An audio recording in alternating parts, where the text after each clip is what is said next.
দেশজুড়ে ছড়িয়ে পড়েছে উদ্বেগ আর উৎকণ্ঠা। ঢাকা ৮ আসনের স্বতন্ত্র প্রার্থী ও ইনকিলাব মঞ্চের আহ্বায়ক শরীফ ওসমান হাদির মাথায় গুলি করা ব্যক্তিকে কে বহন করে নিয়ে যাচ্ছিল, কি বা তার পরিচয়? সামাজিক যোগাযোগ মাধ্যমের বরাতে ওই বাইক চালকের পরিচয় আজ হাতের মুঠোয়।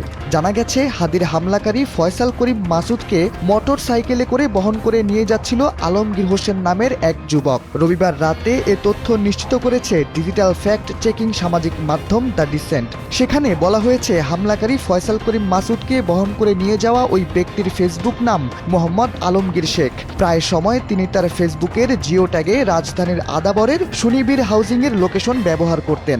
দ্য ডিসেন্ট বলছে, সামাজিক যোগাযোগ মাধ্যম থেকে পাওয়া হামলাকারীকে বহন করা ওই বাইক চালকের বিভিন্ন ছবি বিশ্লেষণ করে দেখা গেছে, তিনি হাদির সাথে নির্বাচনী প্রচারণাতেও অংশ নিয়েছিলেন।